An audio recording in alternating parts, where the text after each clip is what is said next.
Okay. Okay, great. Sorry about that. Okay. So welcome, everyone. Thank you for coming tonight. My name is Candice White, and I'm a newly elected member of the House of Representatives, representing the 5 towns of Warren, Waitsfield, Fayston, Moortown, and Duxbury. I am joined tonight by several of my more experienced legislative colleagues in the House and the Senate, as well as several representatives from Governor Scott's administration. And thank you all for taking the time to be here tonight. We are here to talk and listen on the future of public education in Vermont.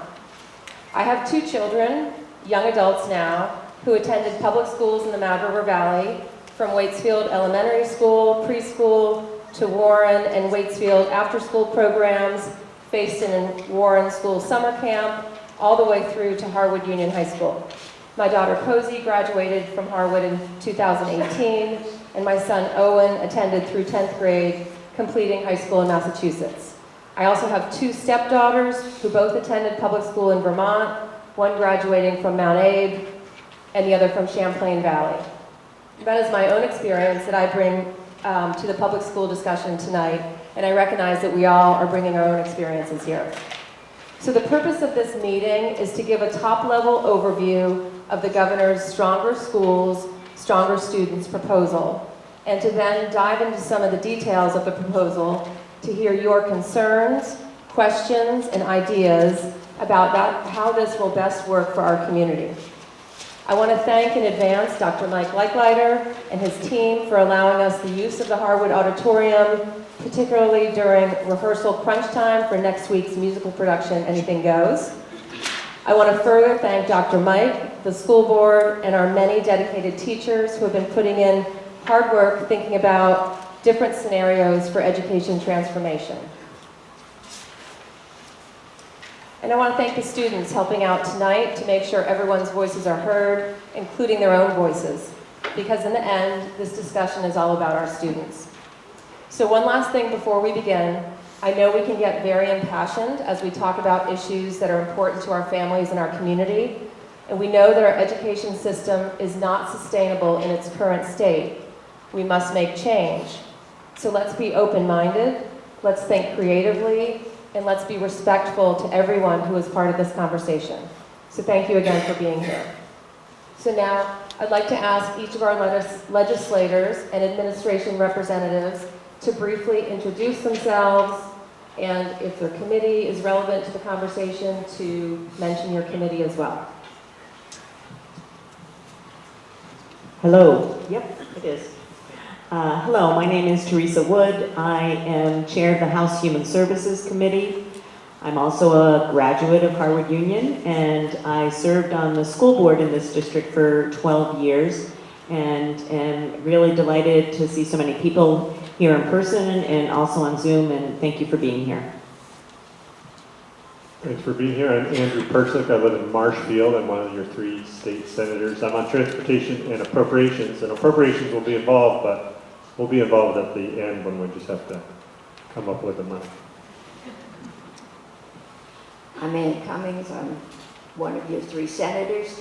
I chair the Finance Committee, which is responsible for the Ed Fund. And in the morning, I serve on Health and Welfare, and we're dealing with health insurance. Good evening, I'm Jason Malucci. I'm Governor Scott's Director of Policy Development and Legislative Affairs. Don't hold it against me. I am not from this area. I live in Essex Junction. Hi, good evening. I'm Zoe Saunders.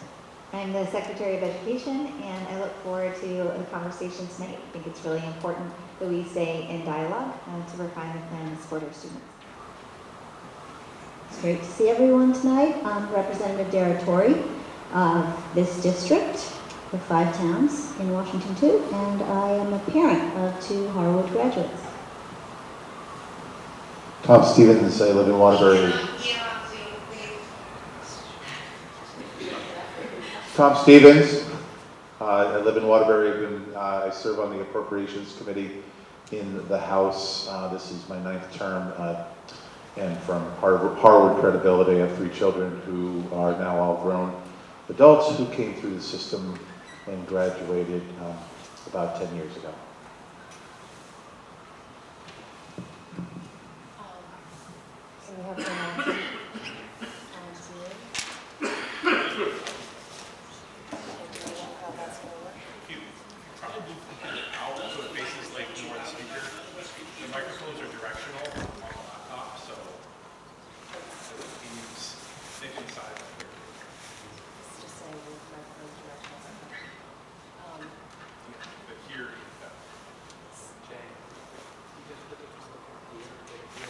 Ann Watson, do you want to go ahead? Okay, oh, you'd like me to go, great. Can you hear me okay?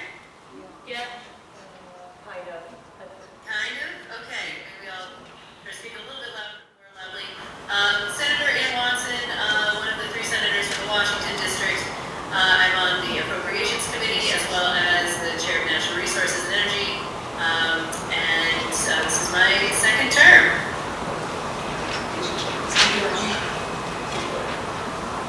And is Peter Conlon on Zoom?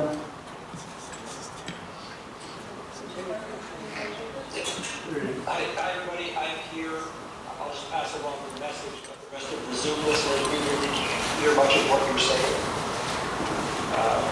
Anyway, I'm Representative Peter Conlon, formerly of Washington County, back when I was a youngster. I now live in Madison County, and I am the chair of the House Education Committee. Okay, next, so I'd like to invite Secretary of Education Zoe Saunders to give just a broad overview of the governor's proposal to kick us off. Good evening. Thank you again for having us. This is a really great opportunity to stay in dialogue and get feedback. The governor's plan is designed to ensure that our educational system is promoting a range of educational opportunities for all students across the state, that we do that in a way that is equitable and also sustainable. The plan is designed to ensure that a student who lives in a small rural community has the same opportunities as a student who lives in a larger town, and that those students that need extra help also receive that help. So the formula that's put forward is a foundation formula, and it's based on an evidence-based model to ensure that with that amount of funding for the base funding amount, that students are able to benefit from a range of educational opportunities. And then it also understands that certain students have additional needs. And so there are weights built into the formula to ensure that those students get the resources that they need to provide the additional services. We know that across the state of Vermont, we have excellent schools, and we also have really hardworking educators. What we're trying to address with the plan is to address some of the systemic challenges. Right now, our system is designed to promote taxpayer equity, but not every community is taking advantage of that. And so what we're seeing is that there's a great disparity across our state in terms of educational opportunities for students. And we see that as a really big equity challenge. We also know that there's a challenge in paying our teachers a competitive wage across the state, and there's great disparity in terms of teacher pay. And so this plan is really designed to address that as well, and to do that in a way that is sustainable. So we approached this plan by really looking at the data. We did a lot of work of analyzing our student performance, our education spending, enrollment patterns, and we know that we've had as a state significant decline in terms of enrollment. Over the last 20 years, we've had about a 20% reduction in enrollment in K-12. And we also know that there are rising costs. So we're really faced with a very difficult challenge of either having to face more and more cuts or changing our system to improve it in a way that can meet the needs of all students. With this proposal, we will continue to be one of the top spenders in education in the country, and doing that in a way where we can use those dollars smarter and be able to pool resources to ensure that there is equitable access to educational opportunities across the state. So as part of the plan put forward, we recognize that these challenges are complex and that they really require a multifaceted approach. So the proposal contemplates changes to how we fund education, how we govern education, and deliver, along with really how we measure educational quality. And when we talk about quality and equity in this plan, it's really centered around student opportunities. And the concern is if, as a state, we don't approach some of these systemic issues, we'll continue to see a widening gap between communities across the state, and we'll continue to face challenges of having to do more and more cuts while the cost of education continues to increase. And so this is a real opportunity to come together and address those challenges systemically in the way that is built upon what we have heard from Vermonters is really important. The Agency of Education engaged in a listen and learn tour where we traveled all across the state to get really feedback around the educational priorities. And we asked Vermonters to help to define what does it mean, what does student success mean, how do you define that? What are the conditions that support student success? And when faced with really challenging budget constraints, what are those priorities and how do we as a state address those in ways that can really meet the priorities and focus on a well-rounded, holistic education for our students. So I know there'll be those specific questions around the components of the plan, but we're really centering this around students and thinking about how we can really strengthen our public education system and support an equitable and sustainable education for all students across the state of Vermont. Thank you, Zoe. Cashel, do we think we can get Peter Conlon on Zoom or? Yep, I'm here. Okay. There you go. You just have to have a mic near where he talks. Thank you. I'm on Zoom actually, so I'm not near any of your microphones. So I'm the chair of the House Education Committee, and our committee is really deep into sort of reviewing the governor's plan. Peter, hold on for a second. Can anyone hear that? Put it right on top of the computer. Right here. Okay, Peter, can you start that again? We're really struggling with our ability to hear. So, okay, go ahead. Okay, I'll just say I'm Peter Conlon. I'm the chair of the House Education Committee. We are very much deep into discussions about Peter, I'm sorry. I'm going to stop you because our audio is not working. So I apologize. Just repeat the question. He's giving an answer. Yeah, okay. We can hear him very well. Okay, you all can hear him on Zoom, but nobody in the audience. Okay. I'm trying to call in, but the meeting's full. The meeting's full. The meeting is full. Okay, I don't know what to do with that. It's like the mic's not picking it up because it's not coming through the speaker. Yeah, yeah. I'm sure there's a very simple cord, but I'm not sure where it is. So I think that all we can do with Zoom participants is have them listen if they can hear. Okay, we're going to have to do the rest of this. I'm sure around so I will understand. Yeah. Okay. Okay. Yeah. All right. So unfortunately, we can't have the chair of House Education speak because he's on Zoom, and I apologize for the issues we're having with that. So thank you, Secretary Saunders, for your overview. And what I'm going to suggest now is I'd love to take a few minutes to just do a quick, let's talk about, or let's hear from people in the audience, what are some really special things about our current education system that you'd like to preserve as we go into the new system? And we have 2 microphones right here, and I'm going to invite you to just come up just very briefly, and we have 2 students who will be helping man the microphones. So just to kind of think about, we know that change is coming. What are some things that we'd really like to hold on to? I actually have a much simpler thing to say, and to introduce myself, I'm a teacher here at Harwood. Secretary, you mentioned success. I'd like to know, what is the definition of success for you and for the department? Is it a test score, or is it somebody who gets through high school, graduates, and has a meaningful life that also contributes to our society? Because I think those are not the same thing. Thank you. Thank you for the question. It's clear, through our Listen and Learn tour, it was really clear that Vermonters value a whole child approach to education.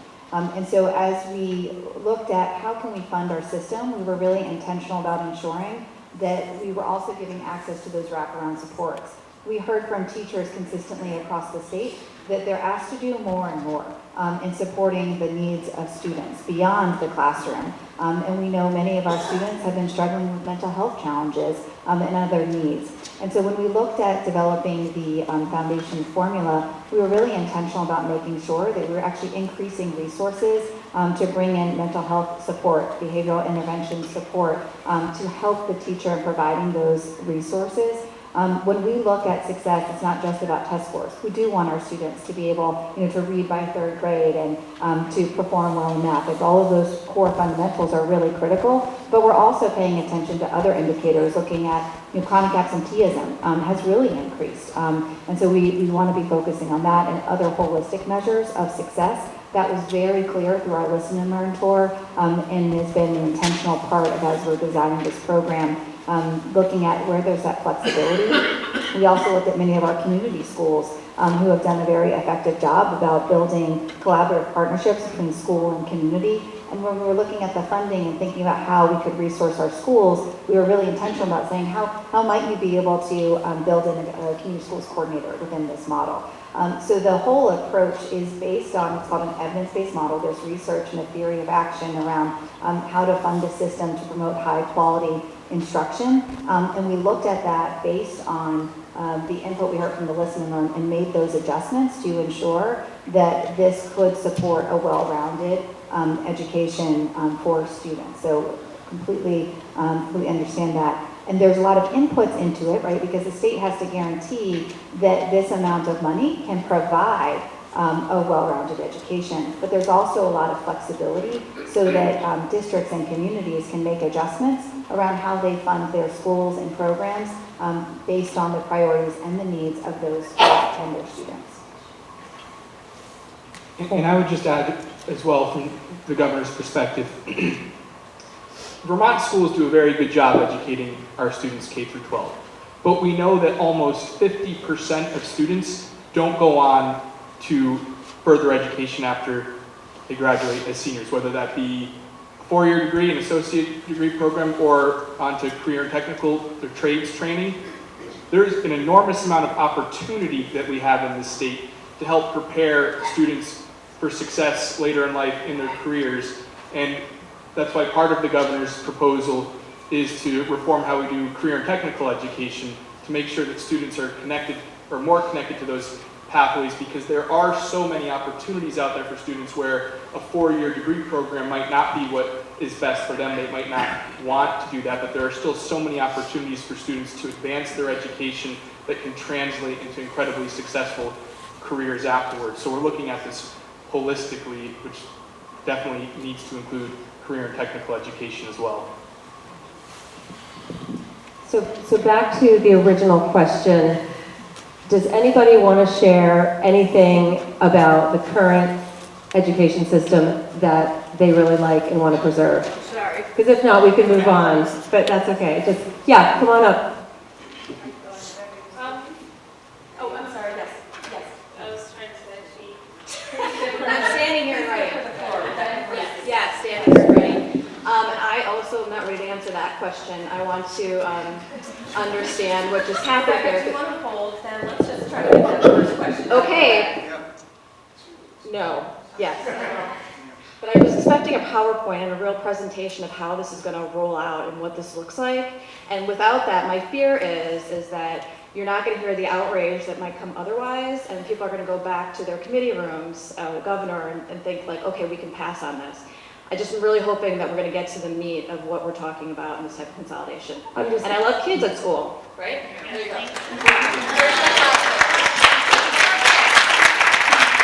So I'm just going to say, there is a PowerPoint presentation. I think it's on the Department of Education website or the Agency of Education website. So if that's what you're looking for, that's around. Tonight is really to have a conversation with everyone. And, our feeling is the more people we have at the table who are working on this problem in the governor's office, in the legislature, in the school board, at the school, the better opportunity we have to tackle this and figure out how this is going to work for us. So I just ask everyone to be respectful, and if you're looking for something you're not seeing tonight, let us know and we will figure out how to get you the answers you need. Thank you. Hi. One thing that's very important to me is local control. And the plan to put our district into a super district of 47 towns, covering, I believe, over 1,000 square miles, is the opposite of local control. Having one school board of 5 members for 47 towns, again, it's the opposite of local control. I just have no idea how that's supposed to work.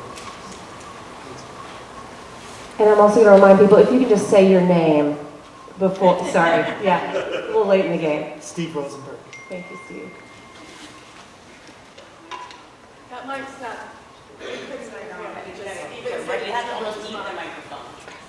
Can you hear me? Yes.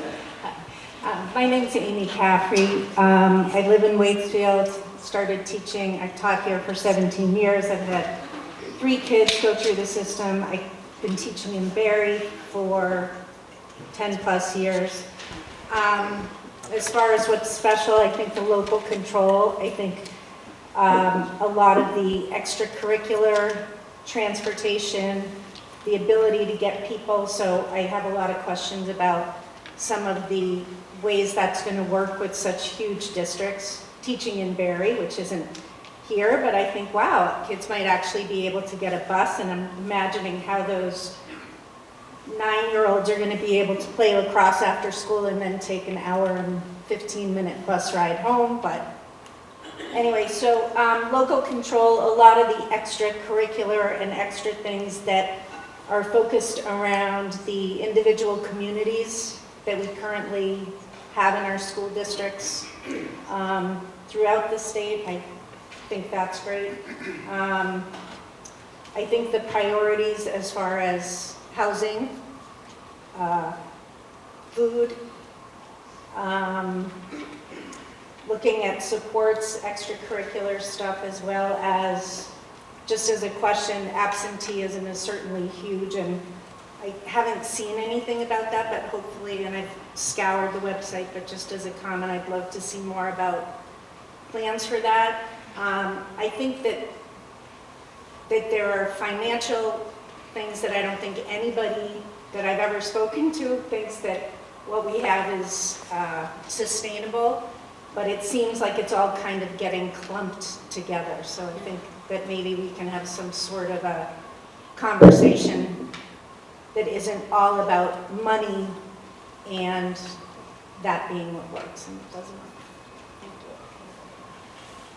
Cashel, do you have somebody on Zoom? Do you want to read out? We can come back in a few minutes, I think, for some more questions.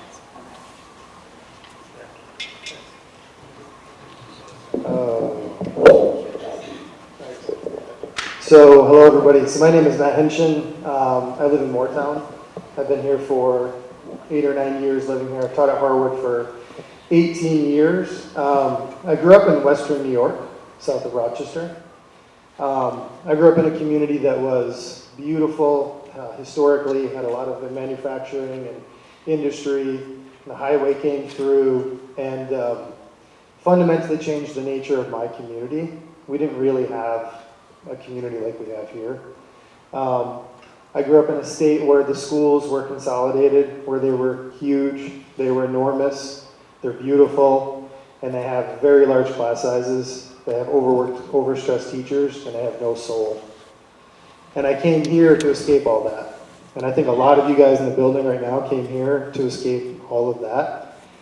And what I want to preserve, and the reason I grabbed the mic is, it's not just local control, but that is the most important thing. I'm a history teacher, right? So since 1793, we've had, generally, it's been interpreted, the Constitution, as local decision-making. It says a convenient education of their youth in local communities, or maybe not in local communities, but in the community, unless provisions are made by the General Assembly. So yes, they have the power to do this, but in practice, that hasn't been how it's panned out. What I would say to all the folks dealing with the property tax increase is, we hear you and we agree. Like the property taxes are too damn high. This was a tax revolt. It was a justified tax revolt. People are angry, they're frustrated, but that's what it was. It was not an education revolt. There was no there was no major displeasure. I did not see people in the street saying, our schools are not meeting our needs. And I just heard tonight a couple comments that are troubling. I heard, we want to expand vocational practices and that sort of stuff, which I would say would be great. The quote was something like, and I wrote it down directly, but it was something like, we will continue to be a top spender in the nation. So all of you folks here that are worried about like saving money on property taxes, the statement was, we will continue to be a top spender. So if this is a tax revolt and you're saving money, this is not going to save you money. And it's going to destroy the fundamental nature of our educational system in Vermont, which we have had since 1793. So that's what I want to preserve. And I would just close by saying, the saying is, it takes a village, right? It takes a village to raise children. The saying is not, it takes a government bureaucracy. So I've never heard that. I know people on both the left and the right do not really agree with that. We need to keep decision-making local. There's other ways of saving money. For one, check out what Lieutenant former Governor Doug said about getting rid of unfunded mandates. I quote, every governor and every legislature since the passage of Act 60 and 68 has used the property tax as a piggy bank to balance the budget without raising taxes.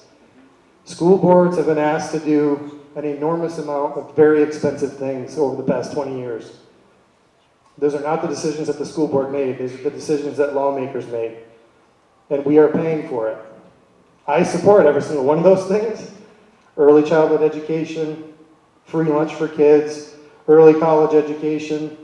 I support more vocational training. I support all of that. That's what a good, caring society should do. But that should not be put on the property tax. All of those things should come out.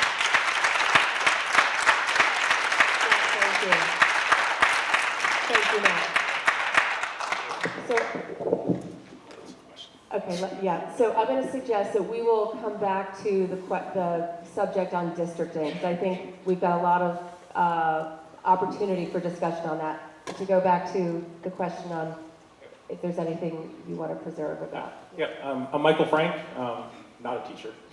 I wasn't a teacher, but I was in the school board a while ago. One thing I want to preserve that this school district has, and not every part in Vermont does, so I really appreciate the equity. I say equity, equity, equity. People in school board with me know I said it way too much. Is transportation.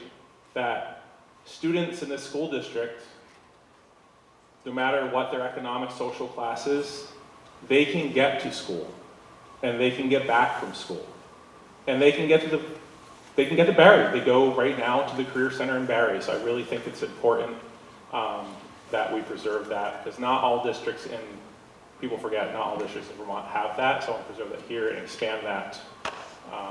And I want to share one thing at town meeting today, this year in Waterbury. It was brought up by to please not applaud or boo, because no one will boo. But it can be just as hard to come up with a different opinion when the whole place claps.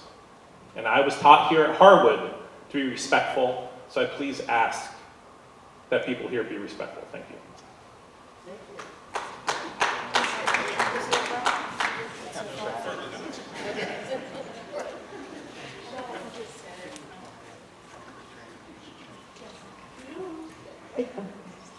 Hi there. My name is Beth Gravel. I'm a Moortown resident and a Harwood teacher and a parent of a child in the Moortown school. And something that I really appreciate about Vermont schools is small class sizes. My child has a class size of maybe like 18 in his mixed age 3rd and 4th grade class. And that the relationship that these teachers develop with these students and support them over 2 years, and the personalization that is possible in that environment is really important to me as a parent. It's also very important to me professionally. I teach at the Harwood Community Learning Center, where you'll be glad to hear that we have a huge focus on preparing students for their post-secondary planning. We have units all around it. We try to connect students with resources in the community. We arrange job shadows. We get them exploring their options for college and trade schools and careers. And it's really exciting work, but it's also extremely time consuming and requires a lot of work, a lot of exposure for these students. And I am in a program of 13 with 2 students, and we work our tails off.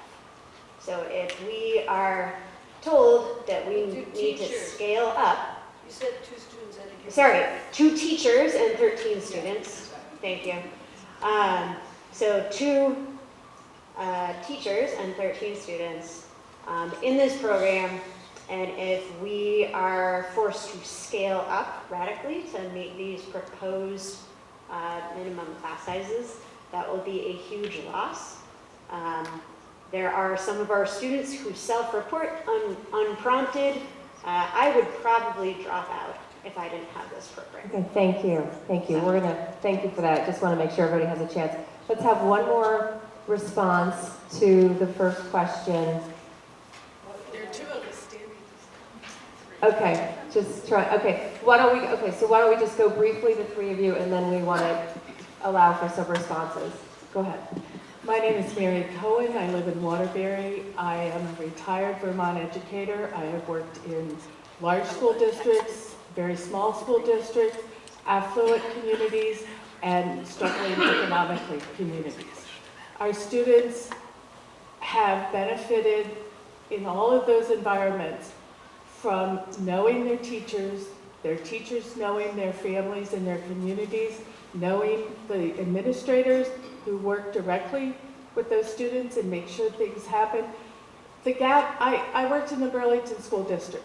There were students there who never crossed Main Street.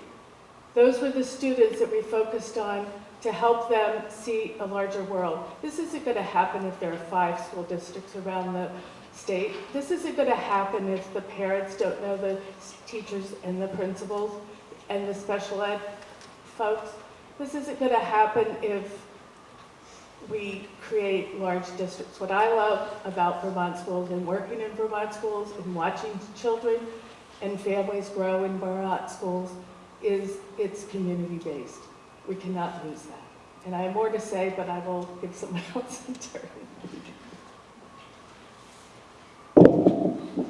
I'm Katie Naden. I'm from Fayston, and I have 2 kids in the elementary schools.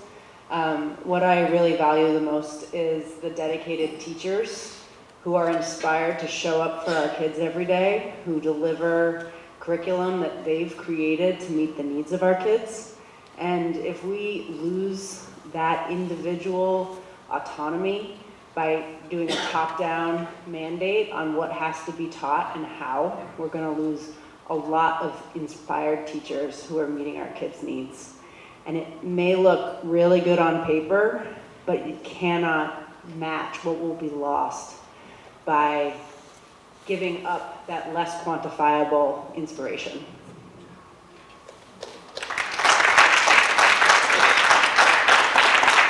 Hi, Maureen McCracken from Waterbury. I have 2 older kids who have graduated. My husband is teacher by training. He's been an administrator at the higher levels. Also works in the Barry school system now. In terms of and I was also on the school board for a little while. What I value, I think for when my kids were younger, smaller community schools. I want my kids to feel like they're part of a community. The school is a huge piece of what makes up community for all of us. It's not just the kids, it's the parents too. So that's how you feel like you're part of something. So don't want to give that up. I think younger kids don't need to ride the bus for a long time. And I do think when you get older, kids can travel a little bit more. But when my kids were older, there was also it was small enough of a community that, again, they felt like they were part of it. They felt like they could make a place for themselves within it. They could make a sports team. I think that's really important. A lot of kids who are not, they're not going to go off to professional sports, but sports and activities, it's great to have some coming together like we do here in Harwood, so you can have a larger community to make clubs and activities like that. But if you make it too big, then suddenly now the sports teams are all elite, and now the clubs potentially are all elite. So I think we need to be careful about that.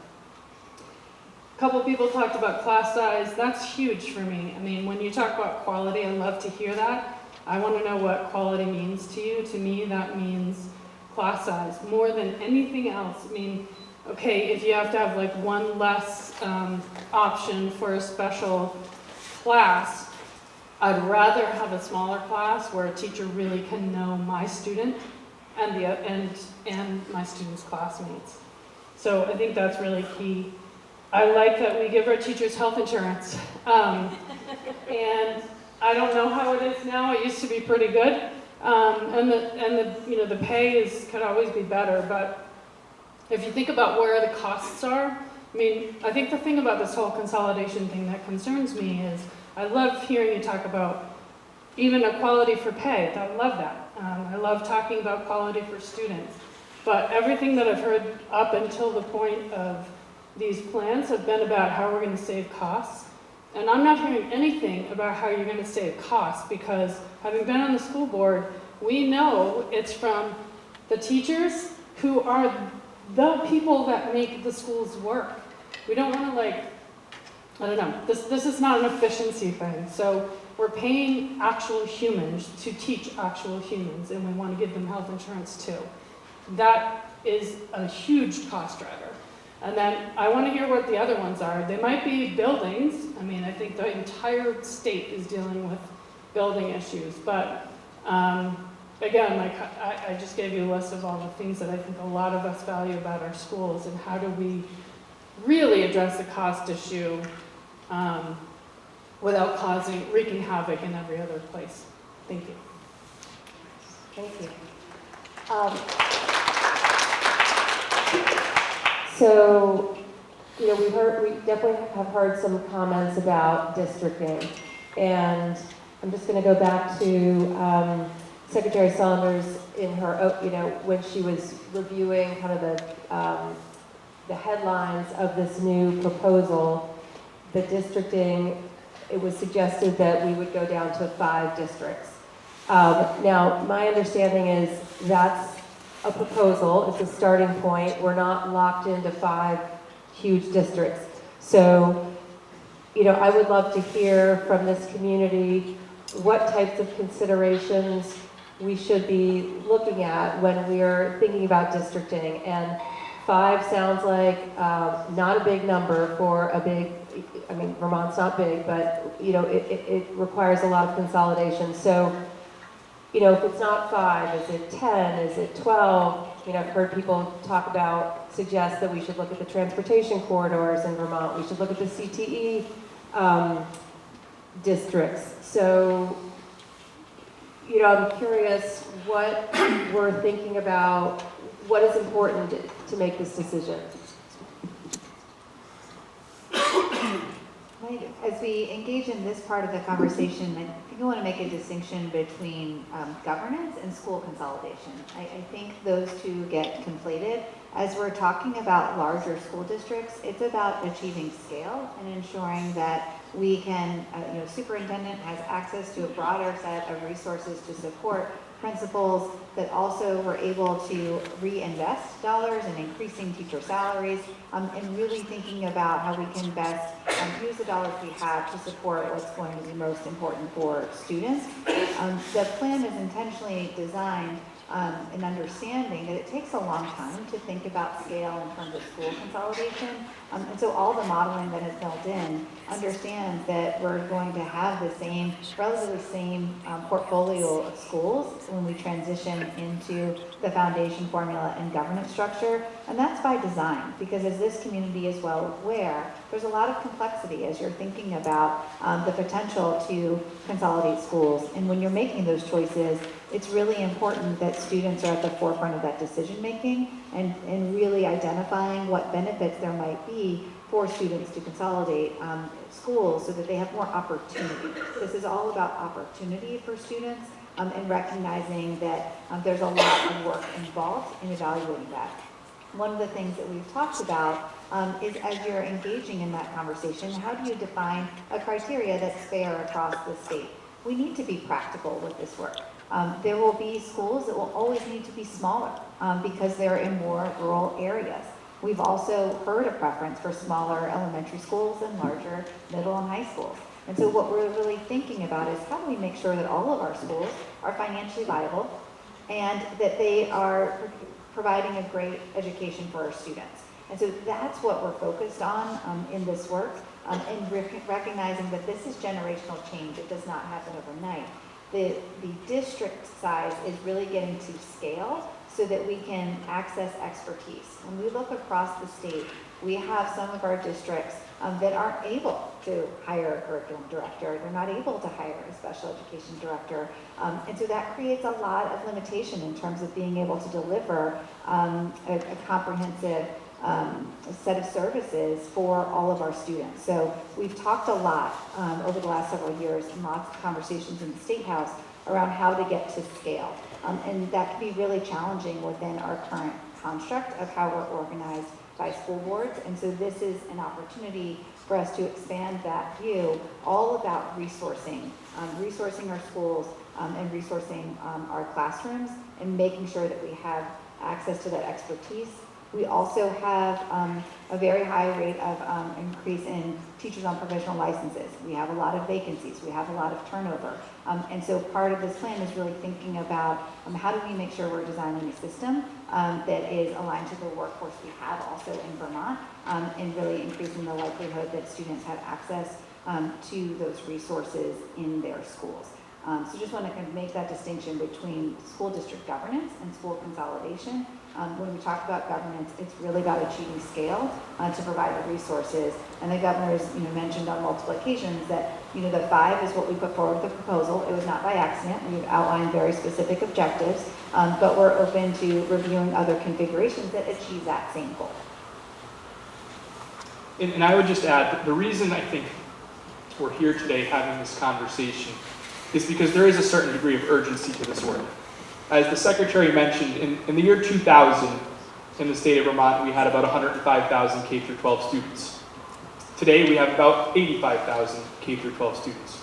In 2010, in the state of Vermont, we were averaging about 6,000 births per year. Since then, in 2023, we're averaging about 5,000 a year, and that trend is continuing to go down.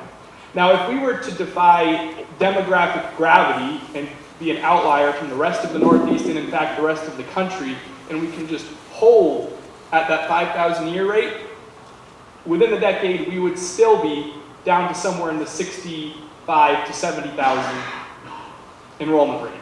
So if we don't make investments in time and energy right now to build a system that is more equitable and more resilient, within the next decade we're going to be faced with very difficult decisions and having to make incredibly tough decisions on an emergency basis.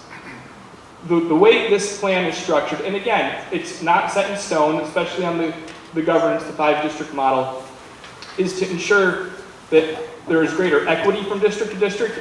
As we know, there are many districts in this state that offer APs and electives and music and many foreign languages, and there are some that offer almost none of those at all.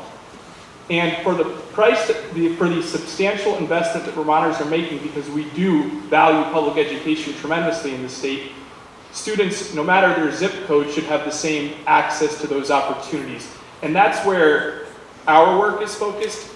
Moving in the direction that we propose has the additional benefit of providing more sustainability on the property tax side, which is a concern for the vast majority of Vermonters. If we make this shift to a foundation formula, we won't see years where you see 14-year spikes, because we know that isn't sustainable for taxpayers, and it puts school boards in the impossible decision of year after year, the only choices they have are to continue to cut and cut and cut, and that ultimately harms our students.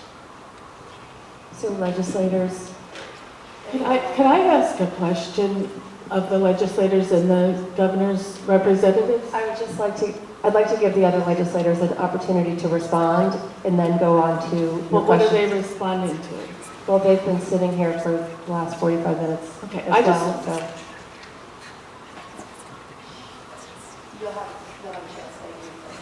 Well, I'd like to hear from them, and I'd like to ask my question, and maybe they could answer it. I'm just interested in listening. I enjoyed hearing the conversation. Like I said at the beginning, I'm not on the policy committees, but I'll just say one of the main things that I hear from my constituents is the complexity, which we haven't touched on yet, of our financial system, and how people don't know when they're going to vote on their school budget how that's going to affect their taxes. You can have a school budget vote where you're increasing the spending but your taxes go down, and you can have the reverse because of the complicated formula that we have. So one of my priorities is to have a new formula to where it's clear that your budget to your bill is straight and you know what that connection is. And you don't have this impact where you might be doing really tight budgeting and being very responsible, but because of what's happening around you with either the CLAs or how the other school boards throughout the state are spending money, your taxes could still go up 10%. And that, I think, is the adverse of what we want when we talk about local control, is that you have control over your budget. And so that's just something that we haven't heard today that I'd like to throw into the conversation. I've got this bite. I guess as I get older, I find myself using the word balance more often. Can we And I get think introductions? that's what we're trying to do. I need to eat it? Okay. We are trying to find a way to balance. We all want, I put 4 kids through the public school system here. I have 2 grandsons in Barry, I have 2 grandsons in Swanton, and I have a daughter on the school board. I get a lot of phone calls. We want to protect what is best in our school system. At the same time, I was talking to a couple of retired teachers yesterday, and they were saying, please help us because we can't pay the property taxes on our house.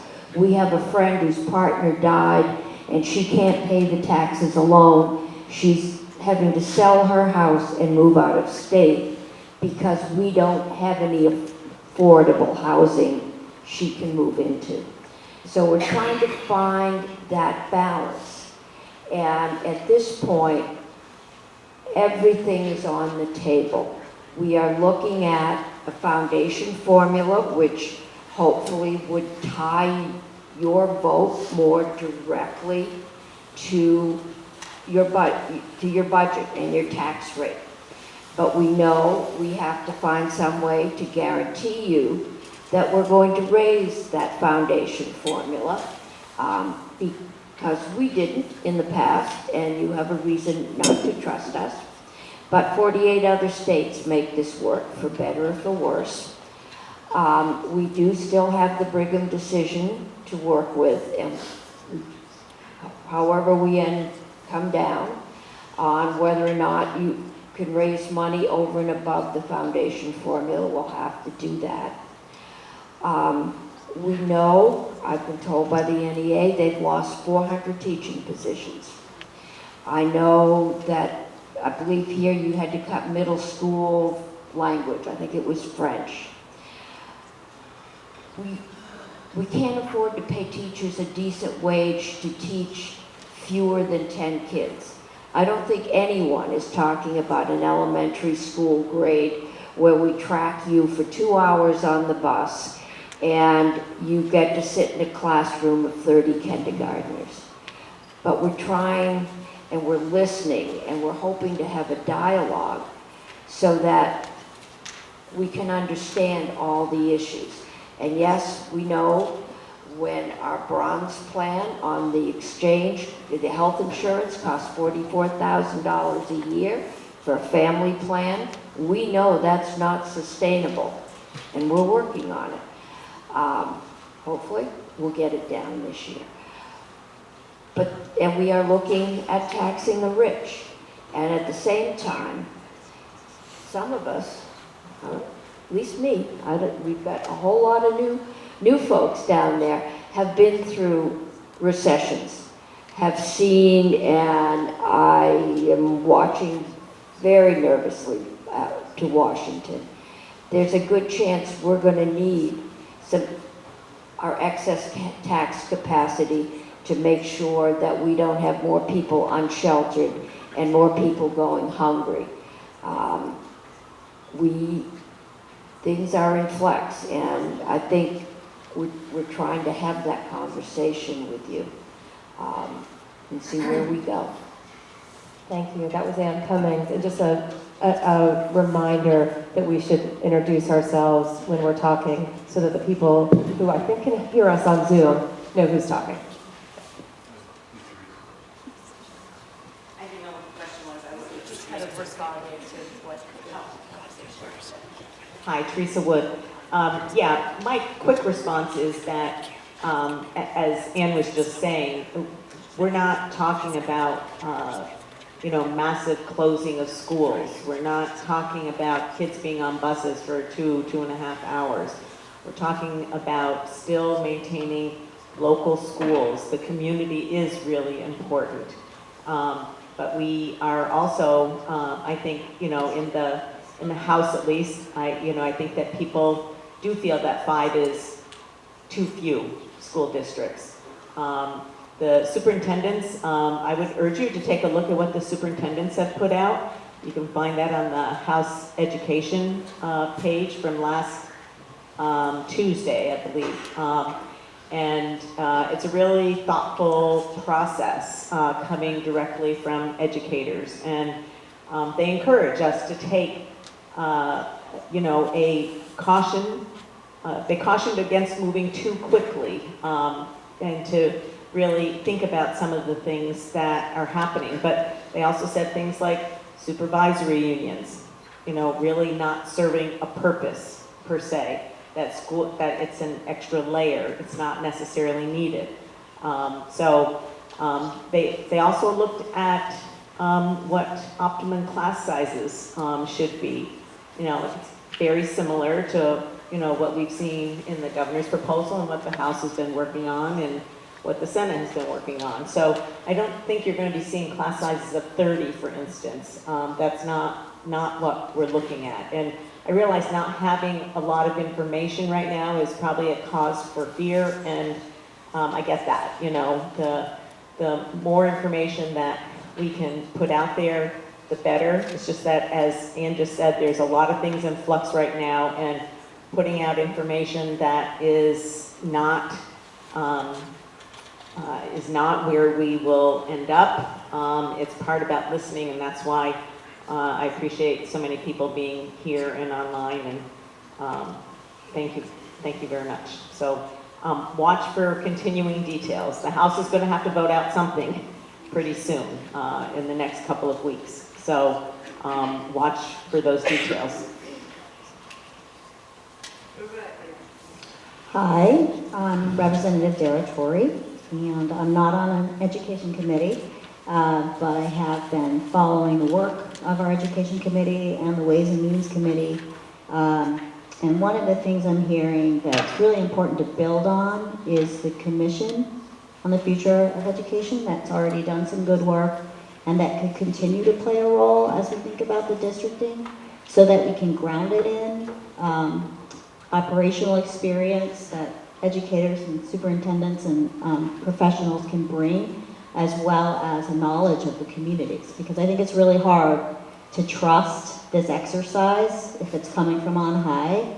I've been hearing a lot of that tonight. Top down doesn't feel like it can work, especially when there isn't a lot of data about money when we don't all understand what adequate means, when we don't all have the same idea of what quality is. And for me, what I'm really hopeful about is that we can have a systematic approach to investing in our students and in the infrastructure where our students learn. Because as we know, we're in a dated building here, and it's going to cost us money to improve it. And I feel like we have an opportunity now, as we do this work, to align our built structures with the modern way that we want to learn and the way we want to use our school buildings. And I think for me, one of the areas I'm most excited to learn about is how we plan to invest in school construction and how we plan to align that with our vision for using resources well and spreading around expertise and doing the governance pieces that could bring higher opportunity to our students and doing it in buildings that are modern, safe, and conducive to the way we learn now. Representative Tom Stevens again. I just want to take a step back. This is an incredibly complex, and sometimes complicated, but an incredibly complex conversation. When we talk about trying to cut the costs of education, there are certain things that we don't have a certain control over. We don't have a control over the health insurance market. We don't have a control over construction prices. We don't have control over transportation costs if we're increasing them, gasoline, the cost of vehicles, and liability and insurance go up. So when we're trying to round out to what's affordable or what's the right price for education, I am not on the education committee, but I've learned in our work in the State House that if we try to do it all in one, if we try to have an understanding of one cost and one price without taking into account that which we control, which isn't to give up on it, it's to understand it, and then to understand, then because what I've experienced through the 30 years of being involved with the schools, again, either as a resident or as a parent or as a legislator, is that it is a hugely human resource-based system. Teachers they cost money. They deserve a salary that can let them survive and afford to live here. And that is really hard to put up against the cost of what it costs to do a building, or the district costs. So there's a lot of different pieces here, and I know that in the State House, what's important to me when I see this conversation going on is that we don't rush it, that we address each of these facets with curiosity and with study. We don't have a lot of time as a citizen legislature to tear these things apart ourselves, so we do rely on the agency of education. We do rely on the administration. We do rely on consultants. And it's not going to happen, I don't think, overnight without it feeling rushed. And feeling rushed, I mean, when Act 60 was first done, it was done in about one legislative session after a Supreme Court ruling. And it's actually pretty cool to see that it's lasted this long, this and Act 68, now all the pieces to it.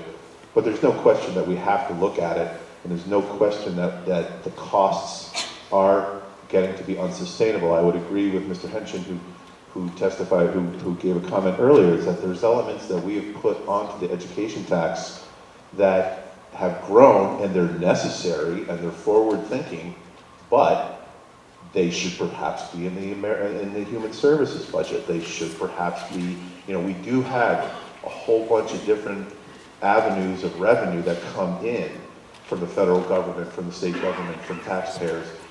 And it's not as simple as saying we just need to lower your property taxes. We do. But it's not going to happen simply because we say so and put a number on it. the work that's being done by Representative Collins' committee, by Representative Kornheiser's committee on Ways and Means, which is the tax committee.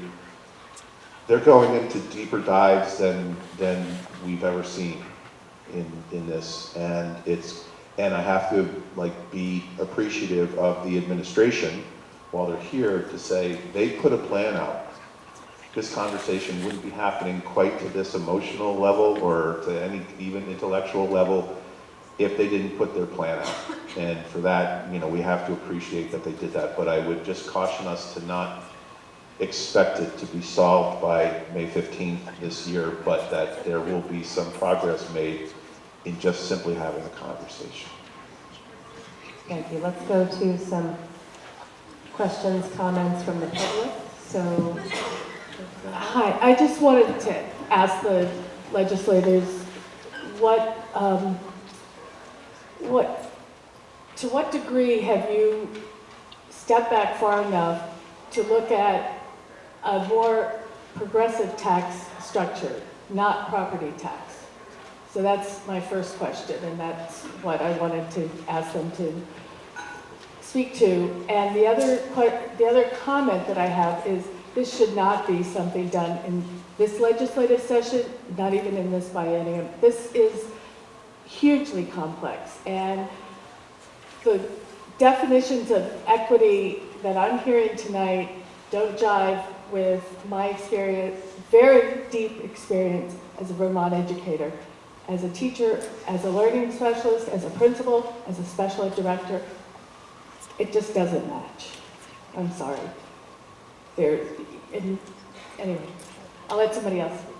I'll just take a stab at that. So the House Ways and Means Committee is working on a number of different scenarios, different tax systems, and I believe a bill is coming out this week or next week, but we've heard conversations about using income tax, not property tax, but the bottom line is whether we shift the tax from income to property or property, it doesn't do anything about the total cost. So yes, I think there can be changes in the tax system, yet there also has to be some change in how the system is structured if we are to change the cost of the system. And I'll pass it.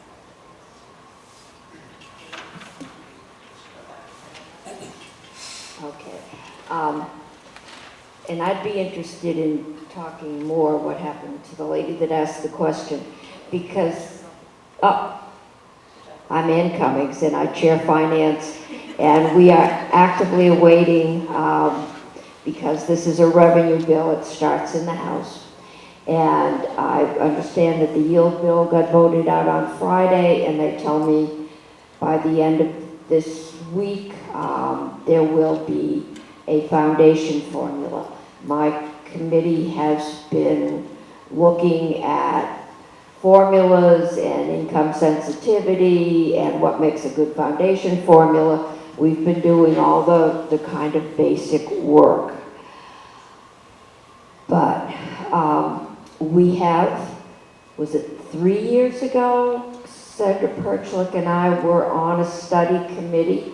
I co-chaired it with Representative Kornheiser, who chairs Ways and Means in the House. We are the tax committees. To look at the possibility of funding schools based on an income tax.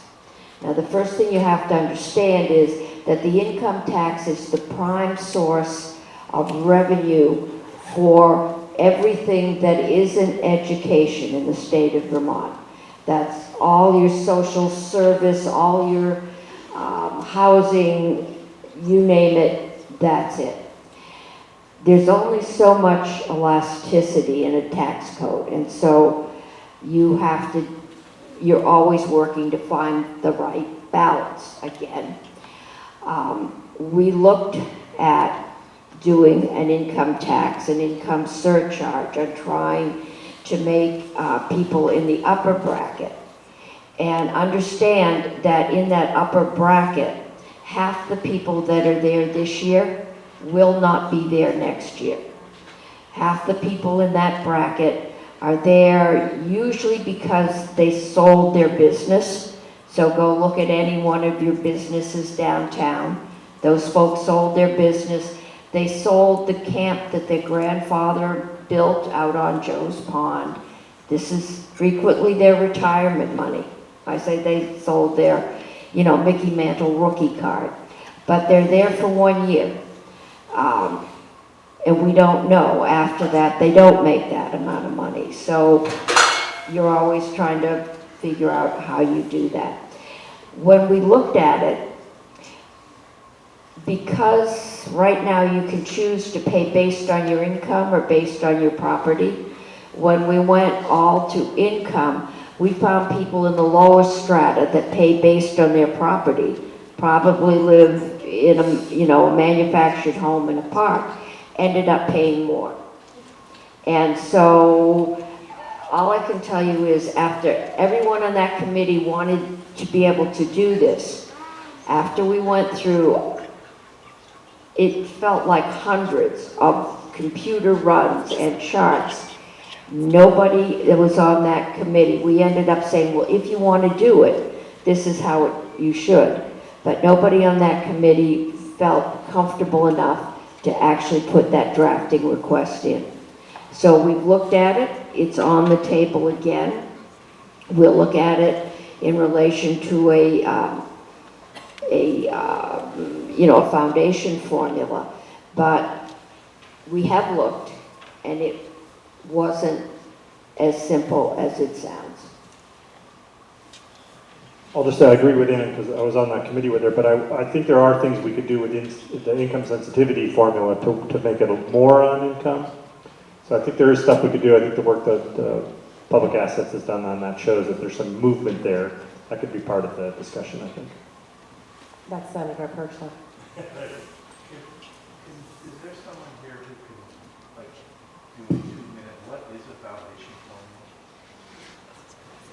I mean, just to make it understandable, please, because I don't know. What is a foundation formula? That's the question. See if I can do it. The information I have is that 48 other states do a foundation formula.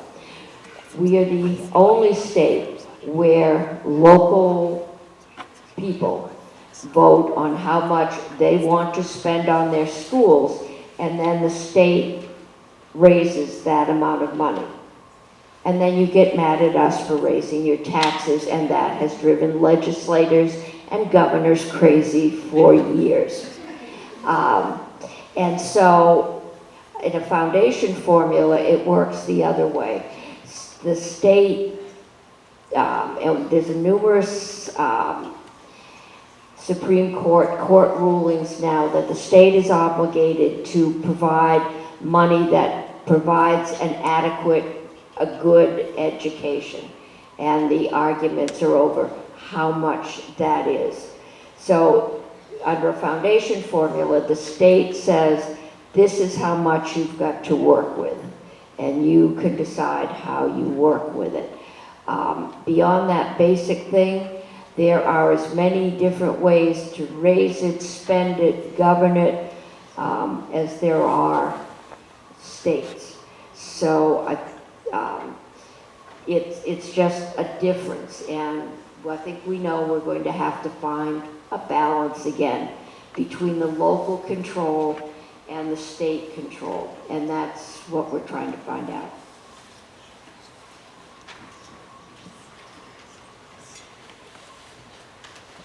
That was a good description. I'll just expand a little bit on how we approach this work. So I'm Zoe Saunders, Secretary of Education. When states go about looking at how to fund their schools, they can do it in a lot of different ways. So theoretically, you could look at the revenue you're willing to spend on education and divide that by the number of students, and that's the amount that you're going to spend. That's not the way that we approach this work.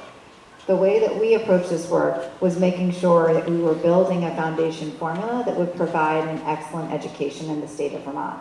And this plan started from collaboration. The General Assembly commissioned a study, the Picus Audin Report, to really give recommendations on how Vermont could move to a more equitable and sustainable funding approach. The administration built upon that work. It was a foundation formula that was presented. It's using an evidence-based model, which is based on research and a theory of action around how you can invest in schools to produce high-quality instruction. That includes protecting teacher planning time. That includes ensuring that there's a number of specialized resources available for students, having additional after-school and tutoring support, and all of these variables to make sure that we're building a robust system. I want to note that our current system, we talk a lot about local control. What our current system results in is we have great differences in terms of per pupil spending across the state. And what we're seeing is that some of our highest needs communities tend to spend less per student than our more affluent communities. And those are the same communities that struggle the most to pass their budget. And so they continue to have to cut more and more, and that translates into really significant losses in terms of programs and electives and all the type of well-rounded opportunities we want to provide. And that's not to say our more affluent communities aren't facing really challenging cuts. They are, everyone is. But what we're seeing is a really great disparity. And so when we talk about a foundation formula, it's really ensuring that students that have similar needs receive similar resources. And it's equitable because we're making sure that those students that have additional needs, no matter where they live across the state, will be able to benefit from that. So a multilingual learner in Winooski and a multilingual learner in Rutland County will be able to benefit from the same funding, because we want to make sure that those students, regardless of where they live in our state, are benefiting from an array of opportunities that we know are needed for those students. So a foundation formula, the way we designed it, was taking an evidence-based research approach, and then we took that model and we adopted it to the Vermont context, understanding that Vermont tends to operate smaller schools than the model was built on. And so there are adjustments within the funding to allow for that. Also, we took into account the things we heard from educators, the things we heard from Vermonters that were important, and made sure that we adjusted that foundation formula to allow funding to support a number of priorities. So for example, the foundation formula supports expanded access to early childhood education. It supports expanded access to college and career counseling, college and career readiness, starting in middle school. So building in additional resources in middle school to do the career exposure, and additional support in 9th and 10th grade as well, so that we can connect students to those, their interests beyond graduation. It also supports after-school and tutoring, particularly in high-need communities, and ensures that students at elementary, middle, and high school have the same opportunities to electives, and in fact, increased some of the funding within the base foundation formula to allow for that to happen in middle school. So the approach I would encourage you, because I think there's a lot of conversations around how we measure quality, I want to emphasize that the funding formula that's put forward is not about it's just not about numbers. It's really built upon an understanding of what we can deliver and how we prioritize that, including teacher pay equity. So I would encourage, and we can share some of the additional documents that we've put forward to really look at, is this, how does this approach prioritize what we're all trying to achieve and ensure that it is sustainable? What I'm hearing here really clearly in the Harwood community is you've been able to do incredible things in your community. And some of the examples that you're describing are exactly what we want to see across the state. And so what we're trying to do from a state perspective is thinking about how can we resource our system so that all communities benefit from that. So someone mentioned transportation. We've factored that in as well, and thinking about how we can increase access. So just want to emphasize that I think it's a really great place to start. When you look at the actual description of the funding, baked into that are really priorities around what we fund in education, and then how we can adjust based on the needs of the students, and ensuring that kids with similar needs get similar resources across our state. Thank you. Okay, want to go to a question from Zoom? Yes. Okay, do you want to read it? Yeah.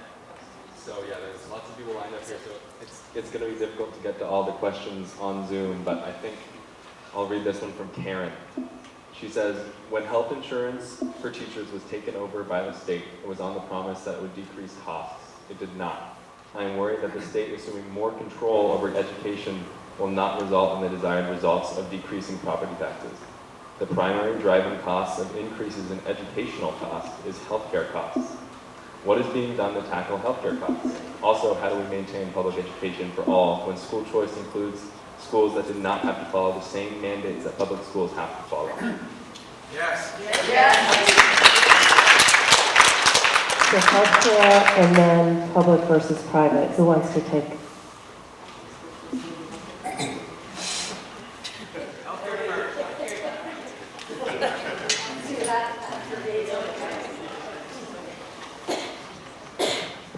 Okay, Secretary Saunders.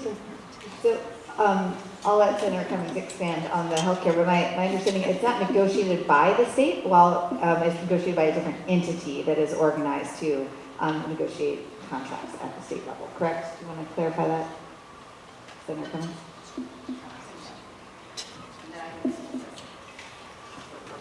Yeah,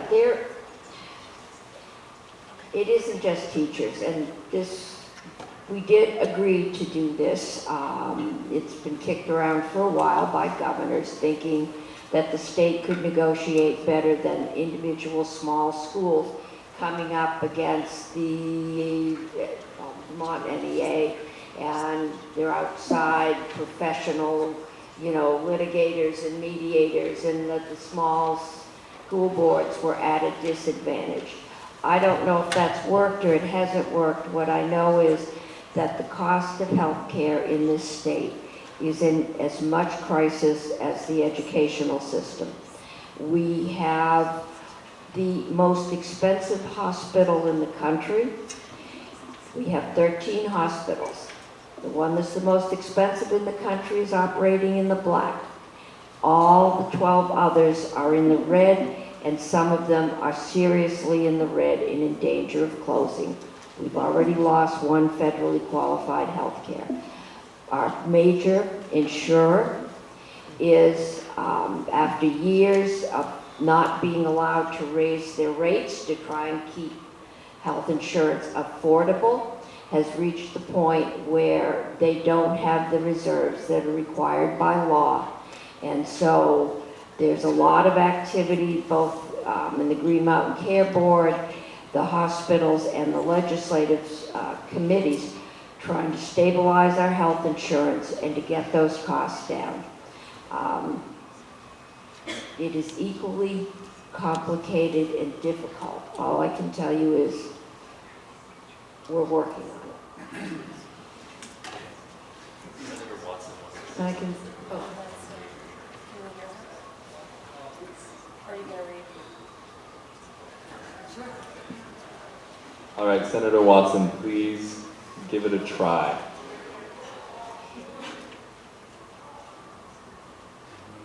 No noise coming out of the... Okay, please try again. Okay, can you hear me? Hello? Yeah, sort of. Oh, you can hear me. Maybe. No. Go for it. Yes. Yes. Say yes. Hello, yes. Yes? Yes. Go for it. Okay, amazing. All right. Thank you. So I just want to backtrack a little bit. The question right now is about healthcare. Just want to make sure folks are ready. There's a bill in the Senate that does have, moves us in the direction of reference-based pricing, which I think is an important step towards controlling our healthcare costs. It's not going to be the silver bullet, but I think it is going to be very helpful. I also just wanted to take a step back and answer one of the other previous questions just in general. One of the things that I think we need to, one of the things that I want to emphasize is this need to be careful and to be thoughtful about how we go about this. I'm a teacher in my day job, and I know that sometimes education is sometimes subject to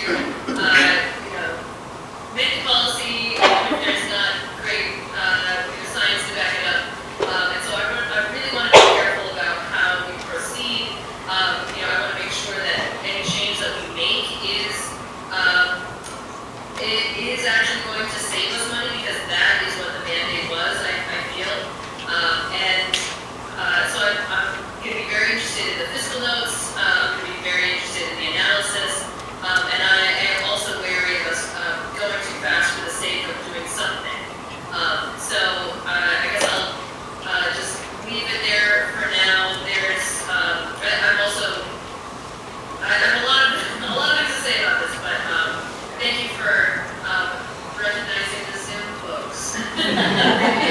Okay, did everyone get the gist of that? Yes. Okay, great. And I could address the question around school choice. I think this is probably the most misunderstood part of the governor's proposal. So the school choice plan put forward is focused on shared accountability, and it's focused on strengthening our public schools.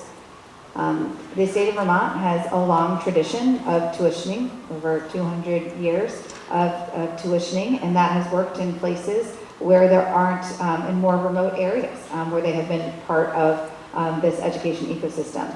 This plan that is put forward manages school choice. It actually reduces the number of independent schools that would be eligible to apply for public dollars. It also puts the district in the driver's seat of identifying what the needs are in terms of partnering with a independent school or for establishing a magnet school to ensure that we're meeting needs, specialized interests of students. So this plan identifies that there would be the same funding and also shared accountability to outcomes. So I would encourage you to review the plan because I do think this is a part that's very misunderstood. I think there's a lot of conversation around it expanding choice. That is not what this plan does at all. It manages choice and actually limits the number of independent schools that are eligible. It eliminates the supervisory union as a construct. It also eliminates dollars flowing outside of our state to private schools. So just encourage you to go back and really look at what is built into the plan, because this is definitely I think, the most misunderstood part of the proposal. Great, thank you. Okay, you have been very patient. So I invite you to share your question or comment. Yeah, so my name is Benjamin Clark. I am one of the Moortown representatives to the school board. I just wanted to say, first of all, I think what the problem here is, it's not, although there might be individuals who would say otherwise, it's really not one of trust, right? We live in a state where voters, even though the vast majority of people get re-upped every 2 years, we favor incumbents, where we have a very popular governor. I think he's the 5th highest paid governor in the United States of America, where we've got, up until just recently, a supermajority in the opposite party, where we have a United States senator, very popular, who's a socialist, right? I mean, we are a quirky state. But it's not one of trust. We trust all of you. I think what we have a problem with here is communication. We have change that we feel is being thrusted upon us. And we are clearly hearing the message from you that change is coming at us, whether we are standing still or running away from it. And you're trying your very best, no matter what your political party or your stance is, to mitigate for it. We're scared to death. And we need your help. All I'm asking, all I'm reflecting from the rest of us to you is to just be better communicators. Tell us what the problem is. Tell us what the possible solutions are and how they address the problem. Maybe they're not the best solutions. So maybe we have to put our heads together. That's okay. That's okay. We're Vermonters. We can figure it out together. We're used to that. That's why we help each other out of ditches. We're used to that. But look, we're not here to yell at you.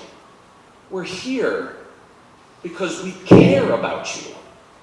Because we want you to care about us. Because at the end of the day, we want you to believe that this is the Vermont you want to protect. Because We want to live here, and we want you to want us to live here. That's it.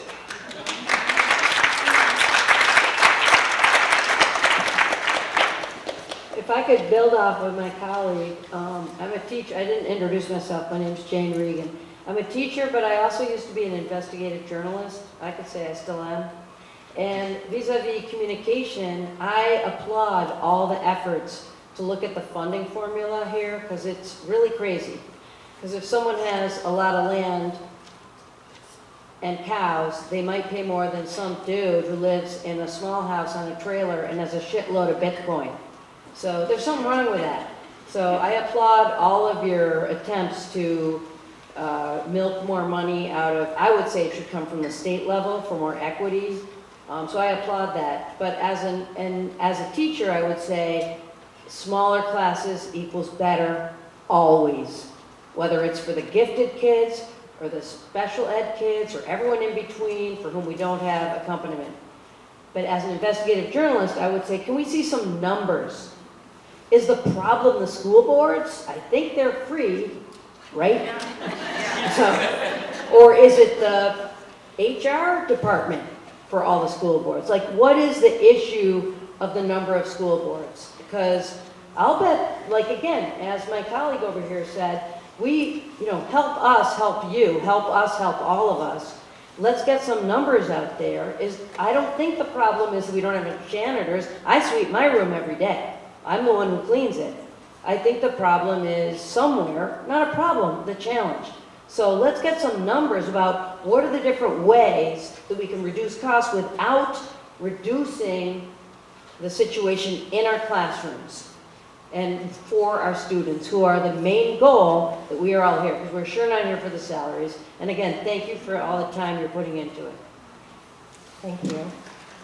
Just to respond briefly to those two comments, so to the gentleman in the nice white sweater, thank you for that, for your comments. And we are here to communicate with you all. So that's why we're here, and we appreciate you being here. And my goal is, while we know that there is a top-level plan, we are all here, all working on this together, and we want to hear what you like, what scares you, what you don't like. So I think we're making a little bit of progress, so thank you.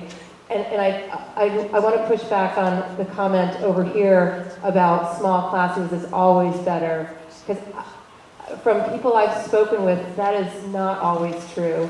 And I've spoken with several families who live in Fayston who choose to send their children to Waitsfield because Fayston is too small. And so I'm not an educator, but I'm just sharing some of the stories that I have heard about small can sometimes be too small.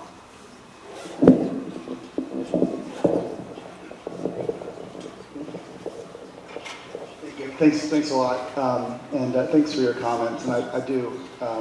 My comments will be shorter because of his, so you can thank him. My name's Macon Phillips, and I moved here about 5 years ago with my wife and 3 kids. I run a small business, a consulting firm. Pay a bunch of other vendors in the state. Would love to hire people. It's really hard. I do have an intern from Harwood. Super proud of that. I'm committed to the future of the state, and I'm not willing to accept the decline that seems to be built into everything that's coming from Montpelier. Decline. I voted for Phil Scott when I first got here. I was really impressed by the pandemic response. But at every turn, I've been disappointed by the utter lack of vision in your administration. I have no idea where you want to take us, just that you want to cut costs. I don't understand it. I moved here because I believe Vermont can be a leader for this country, and I'm not alone. So many of my friends want to move here. So many of my friends want to stay. But this state has made it impossible to grow. I also moved here in part because of public schools. And now I hold up signs every year begging my neighbors to pass the budget so that the schools open on time for my children. I went to the recent reorg meeting that the school board held to try to understand those numbers. My takeaway was that my neighbors are running a good faith process that began long before the governor's speech. Our board's doing the work, and it's really difficult. It's really difficult to go to these meetings and see people who went to these schools yell at each other and realize that none of it's actually going to change anything. Right? We're going through 26 scenarios and scoring 6 others and talking about which one's best without any idea what the metric is. Just stirring it up. But we're still doing it because we know what's coming and we're going to be smart about it. We're doing the work. We'll know when you wave your hands and talk about cost cutting what the actual cost cutting are. We'll know when people mention metrics about student outcomes in Harwood that they need to send the articles with the statistics. We can't just go with these headlines. We have to understand the data. But the answer from that process is pretty clear, and I invite you to look at it. No school closure scenario gets us out of our school death spiral. Right now, our fringe benefit budget line, which is $10 million, increases at 5% a year. You know what the big cost driver is? You know what it is. You know what it is. It's the double-digit healthcare. So,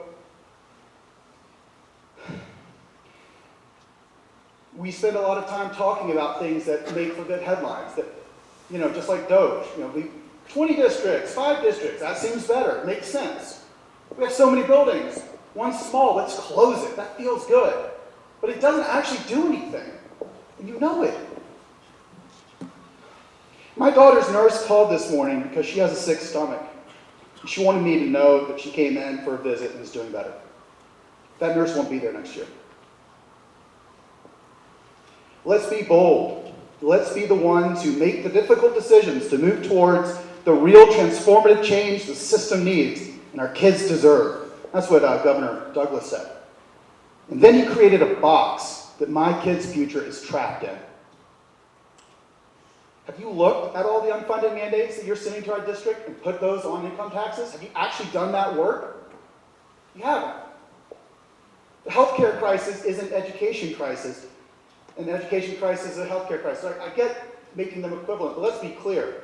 Healthcare isn't expensive because education's expensive. Okay? Education's expensive because healthcare is expensive. So start with the priorities. And finally, let's look at the property tax with a little bit more distinction than just sob stories about poor people. There's a lot of empty houses in Warren that keep their heat on all winter long. And I don't want to put my children's future behind someone's second home.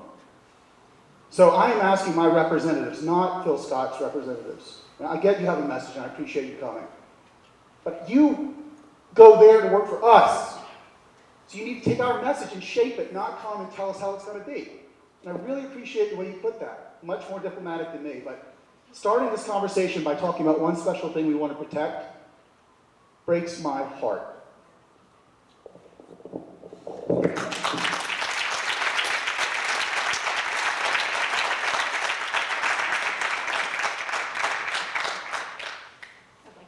I'd like this to stay so I don't have to hold the mic at the same time. But my name is Allison Conyers. I'm a school nurse. I am the district lead nurse for the Harwood School District. I'm also the secretary for the Vermont State School Nurse Association. And I appreciate Megan saying that the school nurse gave him a call today. That actually probably saved a visit to the healthcare provider or a visit to the emergency room because the school nurse is in that building. I wrote 2 pages worth of stuff, but a couple of things that I've heard come up, absenteeism, healthcare costs, mental health, and school choice. I dealt with every single one of those today in my school nurse office. And I could do that because I was there full time. We don't have that advantage in all of our schools next year because of the costs of our budget and their proposals. So I'm going to go back to my list so I don't miss any of the things. I'm actually just really asking for a seat at the table for school nurses to be involved in this planning because I do believe that we can save some of the costs that you all are speaking of in our work every day in the school building. So I just want to thank you for your extraordinarily difficult, hard work. I realize this is hard, and the people that are on the school board and the people who have been over the school board meetings in the last 8 weeks have heard this from a variety of people speaking about school nursing and the importance of that. Many of our schools see between 35 and 50 students a day. Some of these schools are schools that only have 300 students. Some of the schools only have 121 students, yet they're still seeing the same number of students. We are often the first line of defense for physical and mental health needs. It's a whole lot easier to say, I need to go talk to the school nurse, than it is to say, I need to go talk to the school counselor. If a child comes to school without their basic needs being met, we are often the first one to be approached or to be brought in to help address that situation. We're often the first and sometimes the only healthcare provider a child is going to see if they are sick. Studies show that when a registered nurse sees a student in the health office, almost 95% of the time, those students go back to class. That means they're available for learning. When a school nurse is not in the building, 11 to 15% of the students will go home. That means lost learning. That means lost wages for their parents who have to leave their jobs and come pick up the children. It also means an increased healthcare cost if a parent decides they need to take their child to the emergency room to solve the problem that the school nurse could give them counsel for. In a study conducted in Massachusetts a few years ago, researchers found that for every dollar you invest in a school nurse being in the building, the community gained $2.20. In Governor Scott's educational transformation proposal, he proposes a 0.9 FTE nurse, that's not a full-time nurse, for 450 students in the elementary school level. If one of those 450 students has type 1 diabetes, 2 have a seizure disorder, 20 have a diagnosis of asthma, and 10 have a known life-threatening allergy to food or an insect bite, a 0.9 FTE nurse is not going to be enough to keep that student or that school safe. We need to consider safe nursing staffing levels as we move forward with the proposal. How do we ensure that every student has a highly qualified teacher in a safe, healthy, and welcoming school environment? By ensuring that every child has access to a full-time school nurse according to student needs and not just a number ratio. As a district leader and a member of the State School Nurse Association, I am requesting that you consult school nursing professionals as you move forward in these plans for future staffing. I also ask that you consider reviewing the value of a nurse leader at your supervisory levels. Recent legislative proposals have indicated the need for additional emergency healthcare preparations and provisions for school. I know there's a bill being talked about for cardiac emergency care, for intranasal epinephrine. Who but the school nurse has the expertise to engage in creating procedures to meet these legislative requirements? Who but the school nurse has the expertise and the licensure that is needed to legally delegate these responsibilities to persons who are not licensed to provide health care to children, but are now going to be asked to do so on a daily basis? Thank you. I appreciate your time and consideration that student health needs are important to learning. Thanks very much for that. So just noting, we have 10 minutes. I'm going to do a better job at keeping us all on task. And so if you can keep your question, comment to a minute. Thank you. That's always the way it goes.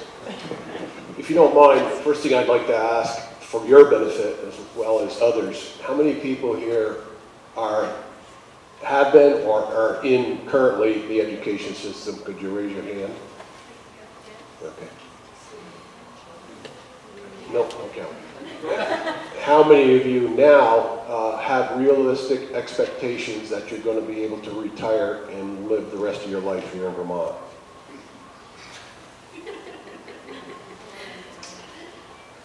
That gives you a good idea of two things.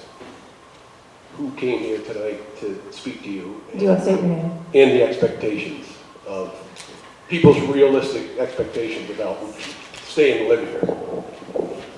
Oh, I'm sorry, I'm Chris Fiennes from Waterbury. This paper was handed to me there earlier. It says school consolidation in Vermont.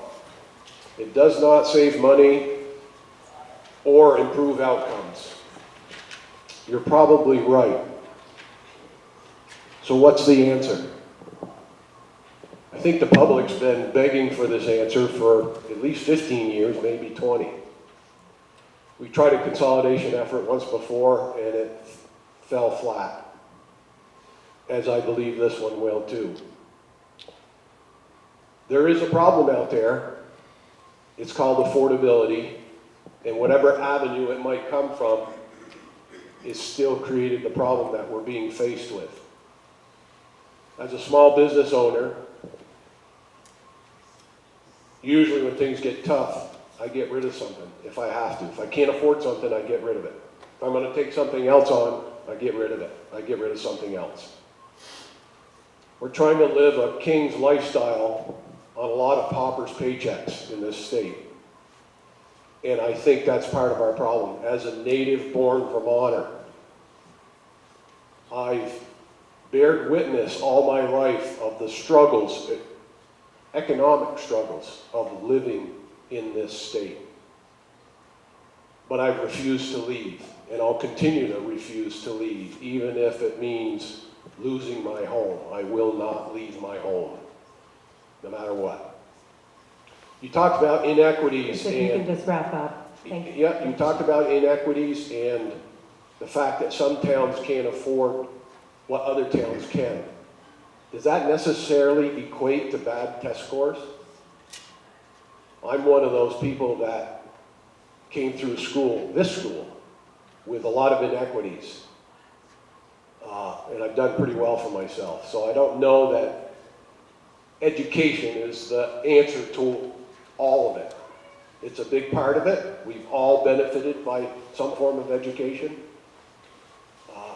But to go broke doing it is no way to go. Thank you. Thank you. Hi, I'm Becca Newhall. I live in Waitsfield. I'm a PTA, and I also am on my shortness. Are you trying to do it? I'm also on the Planning Commission. And Megan stole my thunder with what he said earlier, so ditto to all of that. I've experienced kind of the same thing, having my son enroll in 2020. And I would like to remind you of the fact these kids are the COVID kids, right? They were home in kindergarten and did not get the education they needed in kindergarten, which made first grade with masks harder, which made second grade without as many masks harder. And then third grade, reading education stops, right? And it changes to more of an understanding of reading. And you go on from there, and their behavior issues that were there. And they have all of that, and we keep talking about cutting and how we slice and dice. And we have a huge tax problem. But when we talk about this, remember first and foremost, these kids need a comprehensive education that affects them, that they need to be athletic, have an opportunity to be athletic, to move their bodies. They need to be able to be creative. They need the arts, especially the neurodiverse kids, right? Autism, Asperger, autism, ADHD, and dyslexia, all are very creative in their own way. And those kids that we say need extra support, part of it is also letting them thrive and showing them how they can. So as we're thinking about these cuts, recognize the whole kid. The other thing from my planning commission side is we're talking about all these issues. We need to make sure we're dealing with housing. Right now, Waitsfield has a wastewater treatment plant that we got funding for that is frozen funds. None of this consolidation of schools in our valley can happen without that money. We cannot bring down our tax base or find affordable housing unless we have an ability to create that housing opportunity. So I'm saying, make sure that we're looking at the foundations, not just pinpointing marquee things. Thank you. Okay, it's 7:56, so we've got 4 minutes left. If you can go really quickly, and then it'd be great if we could have just like 5 minutes to wrap up. So if people are willing to stay 5 minutes, okay, go. Okay, hi, my name's Lauren Meladeo. I have a student in Moortown, and I'm a science writer, and I'm a much better writer than speaker, so I'm actually really glad that some of the people who went before me because they spoke better than I will. But I think as a writer, I think I agree with there are definitely some communication challenges here. I'm glad that somebody defined foundation funding, but I think there's some other terminology here that also needs to be defined and probably cannot be as easily. But one of the things I kept hearing was evidence-based, and again, science writer, I love evidence-based, but I guess I'm wondering what that means in this context, because a lot of studies probably were done in places that are pretty different from Vermont, and I'm wondering how applicable those studies are in scale and substance to hear, and I'm just wondering if that question's even been asked or considered. And another question that I have, and I don't think it can be answered right now, but I hope people are at least thinking about it, is what is quality? What is success? And another term that I've heard a bunch is shared accountability, and I also don't know what that means in this context. And I guess I would really like to, because especially if we are going to consolidate districts and then say that they have shared accountability, what does that even mean? Who gets to decide what a good outcome is? And again, what is success in that context? I think we need more. We need more communication. I agree with the folks who said that before me. Thank you. Michael Frank again from Waterbury. I'll answer the question asked a long time ago, how many school districts? Actually, I'm gonna probably get booed and run out here. I think 5 is the right thing. Before I thought it was 1. But the plan put out, because I read the plan, and I read through the stuff and ran through the reasoning and looked at the areas and why it is, and I think it does. It allows us to make the decisions that we need to make. Things change. In 1873, according to Duxbury's website, there were 9 school districts in this town. 9 school districts in Duxbury. And in 1940, most people didn't go to high school out of Duxbury because they couldn't. And there wasn't public transportation to get to schools if you didn't have the 17 cents to ride the train when it came through.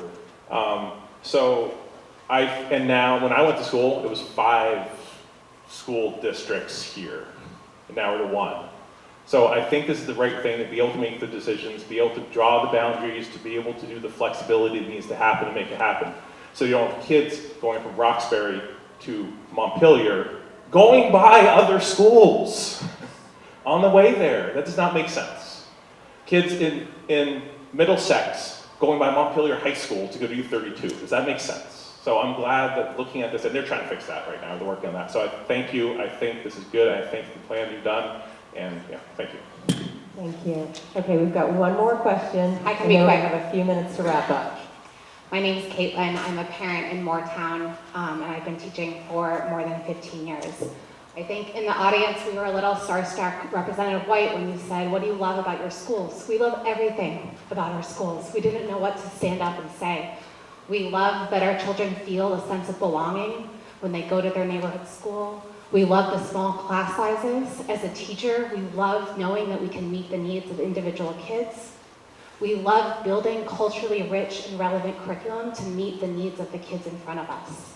We're not here to give you a number, 1, 5, 10. We're here to tell you these small schools are the heartbeat of our community, and they are what we need, they're what we love, they're why we're here now, they were why many of us were here last Wednesday at the board meeting. I would love a further discussion about an income tax relief for Vermonters. The plan put forth by Public Assets, I think, is very valuable, and I would encourage us all to check it out on Vermont's publicschoolsvt.org. And to the healthcare conversation, yes, it's complex, Senator Cummings, but we cannot wait for you to be working on it. We cannot wait for healthcare executives to continue to get raises while our public schools close. We recognize there are issues with our funding, and we want representatives that will do everything to support our children and our communities. Thank you.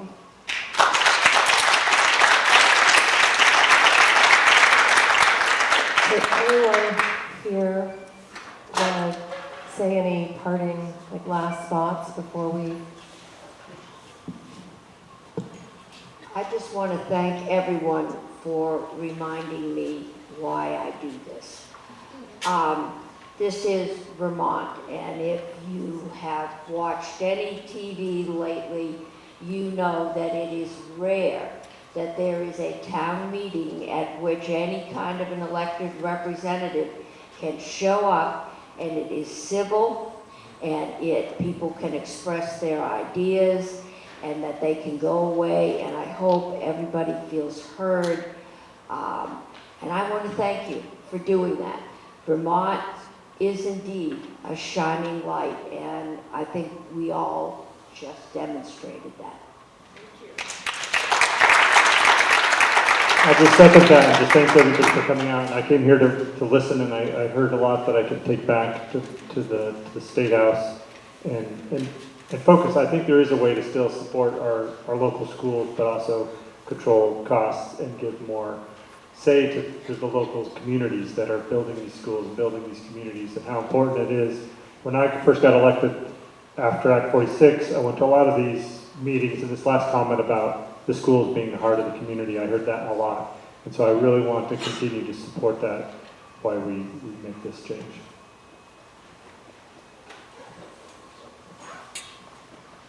I just want to thank you also for being here this evening. It gives me a great source of pride to be Secretary of Education in a place that values our public education system so greatly. I've worked in many states across the country, and I think what makes Vermont really unique is the level of engagement. There's a strong ethos of support for our public schools, and I really appreciate everyone being here and engaged in the conversation. We've heard a lot of similar themes tonight, as we heard in our Listen and Learn tour, and we've heard through the development of this proposal. I think there's a lot we're all working towards together. And something I heard today was that there's maybe greater education too on what's being put forward. And so that would help in order to continue engaging in that two-way conversation. Because I think we're all starting from a place, many of us, of really trying to achieve a shared goal and an understanding that there are changes that we can make to improve and strengthen our system and support our students across Vermont. So just hope that we can continue to stay in dialogue. And I'm definitely walking away hearing that there's an opportunity for us to provide greater clarity on some of these key components and continue to expand the communication. So thank you. Yes, and I'd like to just thank everyone for your honesty and your patience and support, because this is the long game that we're in here, even though there's urgency. And I really hear the message about communication, and I hope that we will gather again, because it does take time, and it takes different venues to really talk this stuff through. And I want to thank our school board for all the work they're doing, the hard decisions they had to make, and the ones in the future that we want to make less difficult by doing this work now and doing it together. Thank you. And just quickly, Representative Tom Stevens, again, just thank you so much for coming out. I'll echo everything that was said about the interest of having a crowd this large. And just to say, your voice is really important, period. Whether we hear it or not is up to us and to act on it, but the fact that you came out tonight, it really means a lot to us to hear your voices. And I can only, in order to keep civics or democracy alive, if this remains important to you, you need to keep using your voice the way that you did this evening. It's very, a democracy in this style, the town meeting style, is just really invigorating to all of us who, we spend our time in the building, we spend our time on the 5th floor. But hearing your voices and seeing you in these seats tonight and hearing the stories is really important, so thank you for coming out. Yeah, and I'll just echo thank you to our legislators, to our administration, to all of you, to all the students. We really appreciate the dialogue, and this is not the last time we'll be talking about this very important issue. So thanks everyone, we're only 5 minutes late, so have a good night.